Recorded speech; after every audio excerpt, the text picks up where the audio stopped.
नमस्कार विद्यार्थी मित्रांनो, MPSC ट्रिक्स या यूट्यूब चॅनलवर तुमचं स्वागत आहे। मी अजय कुमार गोसावी। आज आपण एक महत्त्वाचा टॉपिक बघणार आहोत, तो म्हणजे सत्यशोधक समाज। सत्यशोधक समाज या टॉपिकच्या रिलेटेड जे प्रश्न असतील आयोगाचे किंवा सराव प्रश्न, याच्या माध्यमातून हा टॉपिक पूर्णपणे आपण आजच्या या लेक्चरमध्ये कव्हर करणार आहे। महत्त्वाचा टॉपिक आहे, याच्याकडे तुम्ही थोडंसं लक्ष द्या। सत्यशोधक समाज या टॉपिकला सुरुवात करण्यापूर्वी तुम्ही जर माझ्या टेलिग्राम चॅनलला जॉईन झाला नसेल तर MPSC ट्रिक्स नावाचा जो टेलिग्राम चॅनल आहे या ठिकाणी जॉईन व्हा। अपडेट नोटिफिकेशन तुम्हाला त्या ठिकाणी पाहायला मिळतील। दुसरं म्हणजे तुम्ही माझ्या चॅनलला YouTube चॅनलला सबस्क्राइब केलं नसेल तर नक्की करा आणि जास्तीत जास्त तुमच्या मित्रांना शेअर करा। तर आज आपण वेळ न दौडता ॲक्च्युअली हा टॉपिक आहे त्याला सुरुवात करूया। आपला आजचा पहिला प्रश्न आहे, तुम्हाला 3 विधानं दिलीत आणि म्हटले कोणतं विधान बरोबर आहे ते ओळखा। महात्मा फुले यांनी 24 सप्टेंबर 1873 रोजी सत्यशोधक समाजाची स्थापना केली। म्हणजे सत्यशोधक समाजाची स्थापना 24 सप्टेंबर 1873 ला महात्मा फुले यांनी केली का? बरोबर आहे। म्हणजे पहिलं विधान डेफिनेटली तुमचं काय असणार आहे? बरोबर आहे। या समाजाचे पहिले अध्यक्ष व कोषाध्यक्ष म्हणून नारायण गोविंदराव कडलक यांची नेमणूक केली। आता पहिले अध्यक्ष आणि कोषाध्यक्ष म्हणून नारायण कडलक होते का? नाही। नारायण गोविंदराव कडलक हे सत्यशोधक समाजाचे पहिले कार्यवाहक होते। पहिले काय होते? कार्यवाहक होते। बरोबर, कार्यवाहक होते। याचा अर्थ दुसरं विधान चुकीचं आहे। मग अध्यक्ष आणि कोषाध्यक्ष म्हणून सत्यशोधक समाजाचे पहिल्यांदा कोण राहिलं होतं? तर महात्मा फुले स्वतः राहिले होते। सत्यशोधक समाजाचे पहिले अध्यक्ष व कोषाध्यक्ष म्हणून कोण राहिले होतं? तर महात्मा फुले राहिले होते। ओके। आणि नारायण गोविंदराव कडलक हे काय होते? पहिले कार्यवाहक होते। याचा अर्थ या ठिकाणी अध्यक्ष कोषाध्यक्ष यांना नारायण गोविंदराव कडलक दिले म्हणून चुकीचं आहे।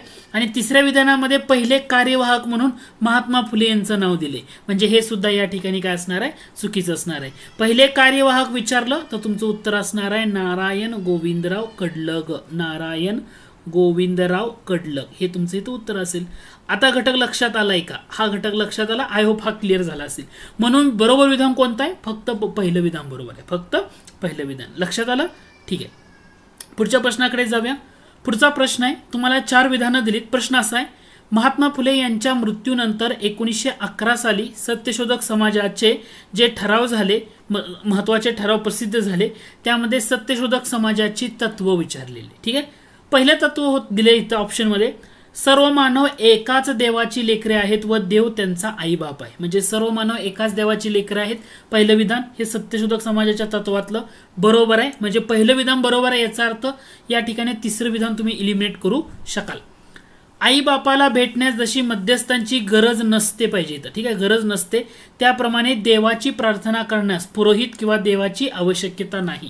म्हणजे हे सुद्धा विधान बरोबर आहे। सत्यशोधक समाजाच्या तत्वामध्ये जसं आई बापाला भेटण्यासाठी मध्यस्थांची गरज नाही, तशी देवाची प्रार्थना करायला पुरोहित किंवा देवाची आवश्यकता नाही। म्हणजे हे दुसरं विधान सुद्धा बरोबर आहे। शारीरिक, आत्मिक व सामाजिक उन्नती करणं हे सत्यशोधक समाजाचं ध्येय आहे। आता घटक फक्त इथं लक्षात घ्या, शारीरिक, आत्मिक आणि असं जे म्हटलंय तर हे सत्यशोधक समाजाचं नाहीये, आर्य समाजाचं ध्येय आहे। म्हणजे स्वामी दयानंद सरस्वती यांनी स्थापन केलेला जो आर्य समाज आहे, या आर्य समाजाचं ध्येय काय? शारीरिक, आत्मिक व सामाजिक उन्नती करणं। याचा अर्थ तिसरं विधान चुकीचं आहे। आणि वेद हे ईश्वरापासून निर्माण झाले आहेत आणि त्यांच्यात सर्व ज्ञानाचा उगम आहे, हे सुद्धा आर्य समाजाचंच तत्व आहे। हे सुद्धा कशाचं तत्व आहे? आर्य समाजाचं तत्व आहे। प्रश्न दिसायला अवघड वाटेल, पण थोडंसं लॉजिकली विचार करा। वेदाच्या बाबतीमध्ये जर उल्लेख केला तुम्ही तर तुम्हाला लक्षात येईल लगेच। ठीक आहे, आर्य समाज, याच्यामुळे 1 आणि 2 बरोबर आहे, यामुळे पहिलं विधान या ठिकाणी बरोबर असणार आहे। म्हणजे सत्यशोधक समाजाची जी तत्व होती, म्हणजे 1911 साली सत्यशोधक समाजाचे जे ठराव झाले त्यातून 2 महत्वाची तत्व पुढे आली। पहिलं, सर्व मानव एकाच देवाची लेकर आहेत आणि देव त्यांचा आई बाप आहे। दुसरं, आई बापाला भेटण्यास जशी मध्यस्थांची गरज नाही, त्याप्रमाणे देवाची प्रार्थना करायला पुरोहित किंवा देवाची आवश्यकता नाही। हे दुसरं तत्व तुम्हाला या ठिकाणी क्लिअर होऊन जाईल। आर्य समाजाच्या तत्वाचं जर विचारलं तर वेद हे ईश्वरापासून निर्माण झालेत, त्यांच्यामध्ये सर्व ज्ञानाचा उगम आहे, किंवा शारीरिक, आत्मिक उन्नती करणं हे आर्य समाजाचं ध्येय आहे। परमेश्वर संपूर्ण विश्वाचा पालन करता आहे, प्रत्येक व्यक्तीने सत्याचं पालन करावं, असत्याचा त्याग करावा, अज्ञानाचा नाश करून खऱ्या ज्ञानाचा प्रसार करावा, आर्य समाजाची तत्व। आता क्लिअर झालं? ठीक आहे, पुढचा प्रश्न, प्रश्न क्रमांक 3, दोन विधानं दिलीत आणि योग्य विधान ओळखा. आता आपण या ठिकाणी एक विधान बघितलं बघा. चौथं, वेद हे ईश्वरापासून निर्माण झाले आहेत व त्याच्यात सर्व ज्ञानाचा उगम आहे. हे आर्य समाजाचं तत्व आहे मी असं म्हटलं. मग सत्यशोधक समाजाचं म्हणजे महात्मा फुलेंचं वेदाच्या बाबतीमध्ये कोणतं विधान होतं तिथं थोडंसं लक्ष द्या.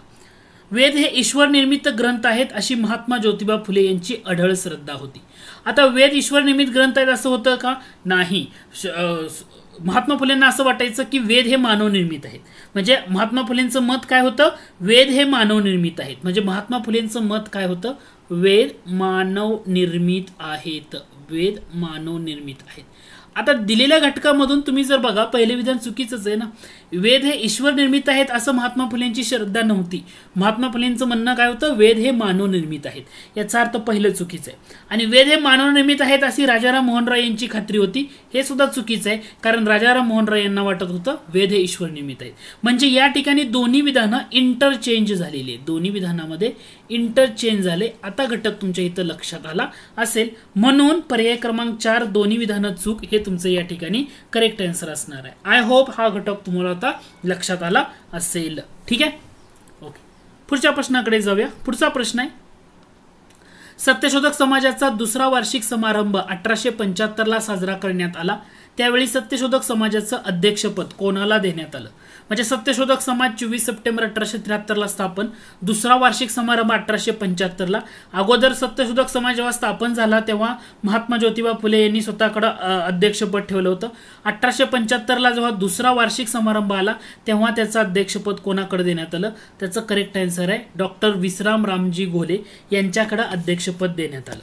मग इथं काय केलं? अध्यक्षपद यांच्याकडे दिलं आणि कोषाध्यक्ष हे जे पद होतं ते दुसऱ्या व्यक्तीकडे दिलं. पहिल्यांदा दोन्ही पद महात्मा फुले यांच्याकडे होती. अध्यक्ष दिलं डॉक्टर विश्राम रामजी घोले. कोषाध्यक्ष हे पद कोणाला दिलं? रामशेठ उरवणे यांना दिलं. नाव आहे रामशेठ उरवणे यांना दिलं. आता घटक लक्षात येतोय का बघा. ठीक आहे.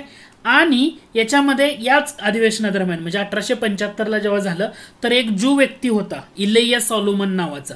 म्हणजे याच वर्षी 1875 ला इलेया सालोमन नावाचा एका जो ज्यू व्यक्ती होता त्या ज्यू व्यक्तीला काय केलं? कार्यकारी मंडळाचं सभासद केलं.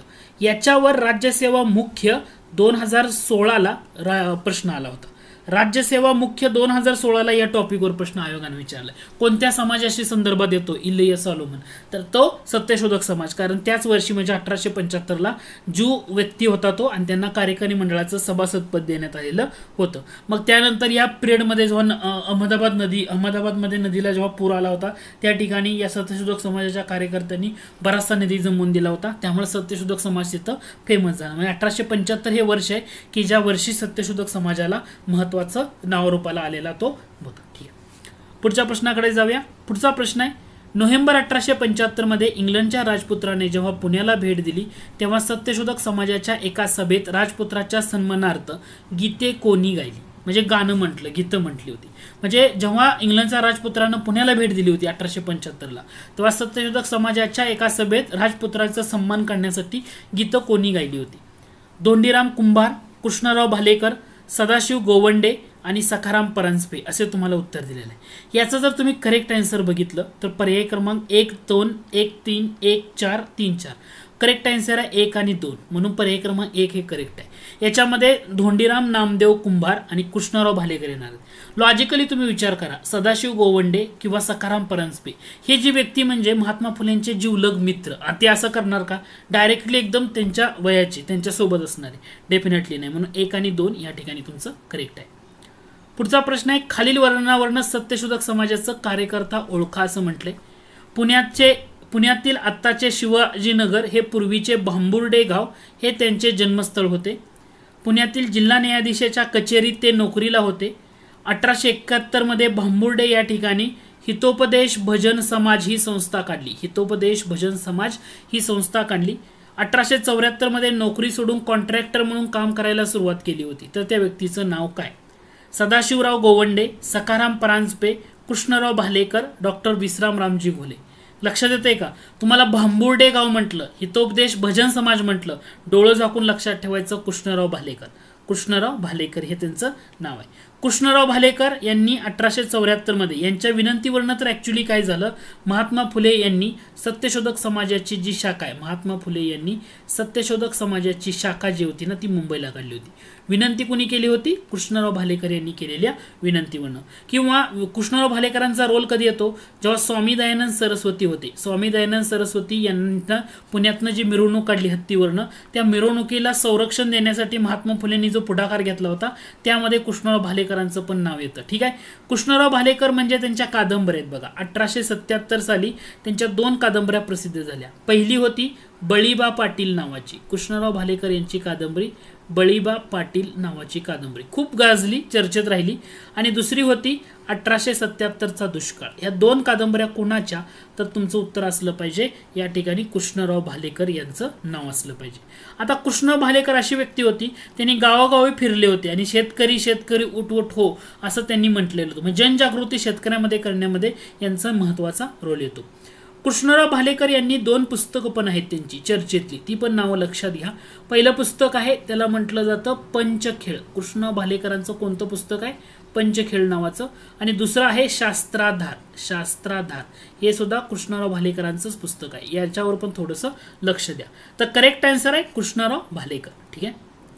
पुढचा प्रश्न आहे, कृष्णराव भालेकर यांनी खालीलपैकी केव्हा सत्यशोधक चळवळीचं पहिलं पत्र म्हणजे दीनबंधू सुरू केलं होतं? दीनबंधू 1875, 76, 77 जानेवारी महिना म्हणजे जानेवारी 1877 मध्ये सुरू केलेलं होतं. नंतर कर्ज वाढलं, त्यांना कर्ज जास्त प्रमाणामध्ये त्यांच्यावर आलं होतं. कर्ज जास्त आल्यामुळे ते दीनबंधू नंतर बंद पडलं. 1880चा एक पिरियड येतो, त्या पिरियडमध्ये दीनबंधू मुंबईतून सुरू झालं आणि मुंबईतून सुरू होताना महत्वाचा रोल कोणाचा होता? नारायण मेघाजी लोखंडे यांचा होता. नारायण मेघाजी लोखंडे यांचा या ठिकाणी महत्वाचा रोल होता आणि त्यांनी या ह्याच्यामध्ये वापर केलेला. घटक लक्षात आला. जानेवारी 1877 हे तुमचं करेक्ट आन्सर आहे. पुढचा प्रश्न आहे, कृष्णराव भालेकर यांनी ब्राह्मणी सार्वजनिक सभेला शह देण्यासाठी 1884 ला दीनबंधू सार्वजनिक सभा काढली. दीनबंधू सार्वजनिक सभा कोणी काढली? सार्वजनिक सभा म्हणजे तुम्ही लक्षात घ्या, पुना असोसिएशन स्थापन झाली होती पहिल्यांदा. पुना असोसिएशन कधीची? 1867. आणि याच्यामध्ये सार्वजनिक काका महत्वाची व्यक्ती येते. पुना असोसिएशनचं रूपांतर सार्वजनिक सभेमध्ये झालं. पुना सार्वजनिक सभा म्हणतो, पुणे सार्वजनिक सभा म्हणून ओळखलं जातं.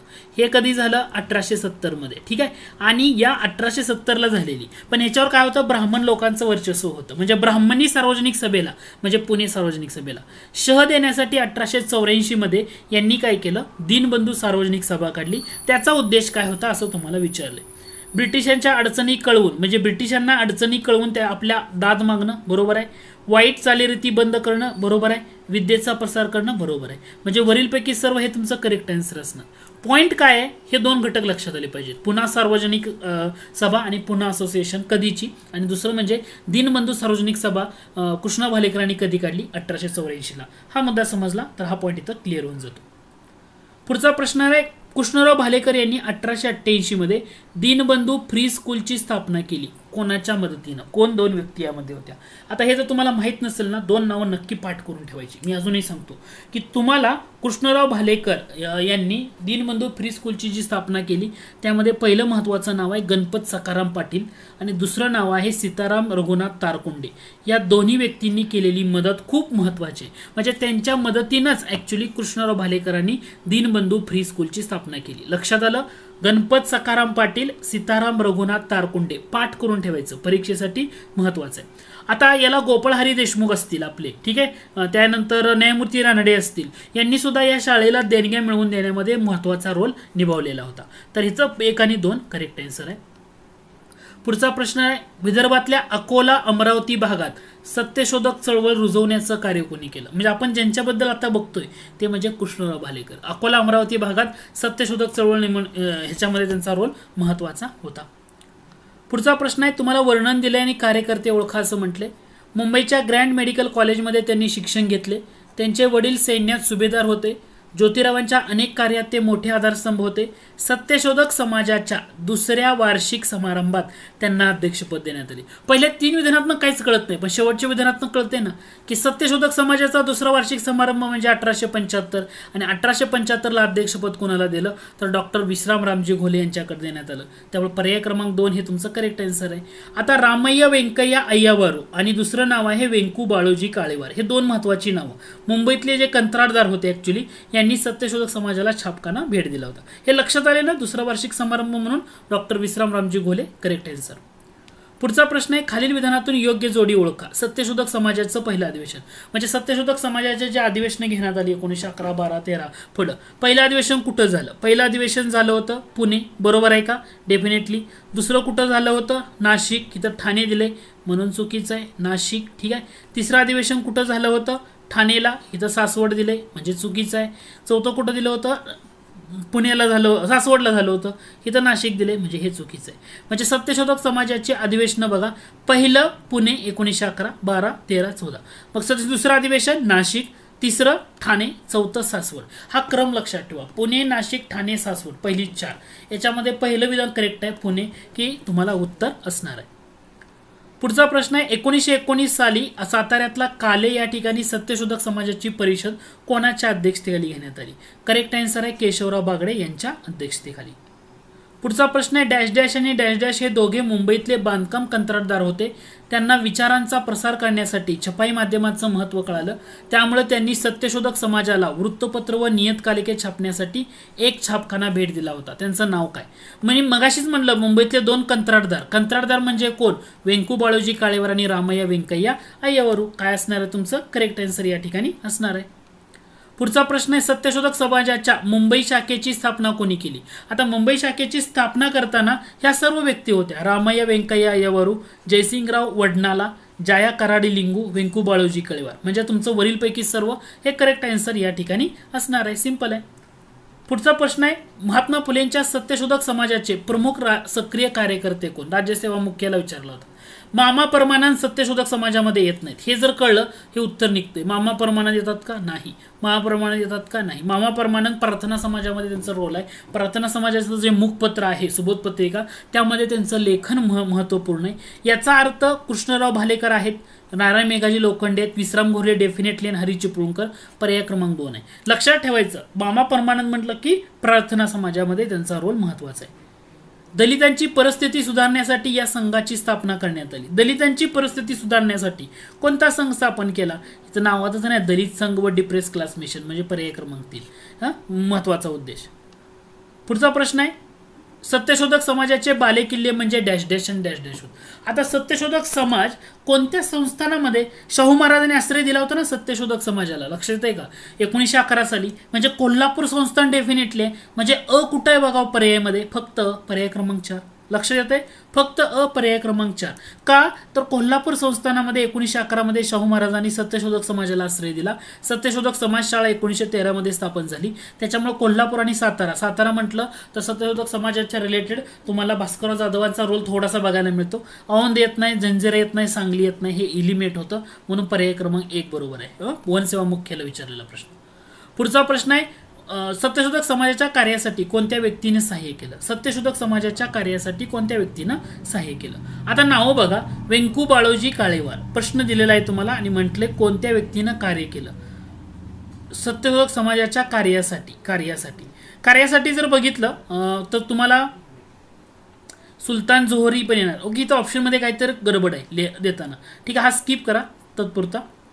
बुलढाणा जिल्ह्यातल्या मेहकर आणि चिखली गाव तालुक्यात 1930 साली कर्जबाजारी शेतकऱ्यांनी डॅश डॅश यांच्या नेतृत्वाखाली सत्यशोधक चळवळीच्या धर्तीवर प्रतिकार सुरू केला. सत्यशोधक चळवळीच्या धर्तीवर PSIला विचारला होता. केशवराव जेधे हे त्याचं करेक्ट आन्सर आहे. डॅश डॅश हे सत्यशोधक समाजाचे कार्यवाहक होते. नारायणराव कडलक आपण बघितलेलं मगाशी. पुढचा प्रश्न आहे सत्यशोधक समाजाला दक्कन आणि विदर्भात पक्का पाया मिळवून देण्यात डॅश डॅश येथून प्रकाशित होणाऱ्या दिनमित्र वृत्तपत्राची भूमिका महत्वाची होती. दिनमित्र म्हणजे कुठून होतं तर दिनमित्र म्हणजे तरवडी, नेवासा जिल्हा, नेवासा ह्याच्यामधून अहमदनगर जिल्हा नेवासामधला तरवडी तालुका, तरवडी म्हणजे नेवासा तालुका, नेवासा तरवडी हे करेक्ट आन्सर आहे. त्यानंतर राज्यसेवा मुख्याला असा प्रश्न विचारला होता. तो प्रश्न आहे अज्जन एलायझा सॉलोमन ज्यू धर्मीय ग्रस्त डॅश डॅश व्यवस्थापक मंडळाचे सदस्य होते. 1875 या वर्षी झाले होते सत्यशोधक समाजाचे. पर्याय क्रमांक 2. पुढचा प्रश्न आहे, पुढील विधाने वाचून कोणत्या संघटनेचं वर्णन केलंय ते ओळखा. 1875 पासून दर रविवारी हा समाज प्रार्थना सभा घेत होता. त्यांनी पुण्यात सुशिक्षणगृह सुरू केलं. 1873 पासून त्यांच्या कार्याला सुरुवात झाली, म्हणजे सत्यशोधक समाज. डोळे झाकून उत्तर असणार आहे. ब्राह्मणेतर व सत्यशोधक चळवळीतला फरक कोणता. ब्राह्मणेतर चळवळ राजकीय, तर सत्यशोधक चळवळ सामाजिक व धार्मिक होती. बरोबर आहे. ब्राह्मणेतर राजकीय होती, पण सत्यशोधक सामाजिक व धार्मिक होती. ब्राह्मणेतर मध्ये मराठा होते, सत्यशोधक मध्ये माळी समाज होता. बरोबर आहे. ब्राह्मणेतर मध्ये दिनकरराव जवळकर व इतर लोक, सत्यशोधक मध्ये महात्मा फुलेंच्या विचारावर आधारित होती. हे सुद्धा बरोबर आहे. याचा अर्थ आहे जो एएसओ पूर्वचा प्रश्न आहे वरीलपैकी सर्व तुमचं बरोबर असणार आहे. तर आजचे हे सेशन होतं. या सेशन मधून आपण सत्यशोधक समाज याच्या रिलेटेड जे आयोगाचे प्रश्न आणि इतर घटक आहे ना तो जवळपास सर्व कव्हर केलेला आहे. आय होप हे लेक्चर तुम्हाला आवडलं असेल. जर आवडलं असेल तर जरूर लाईक करा. तुम्ही अजूनही माझ्या चॅनलला सबस्क्राईब केलं नसेल तर नक्की करा. टेलिग्राम चॅनलचा लिंक दिले या ठिकाणी टेलिग्राम चॅनलला जॉईन व्हा आणि थँक्यू.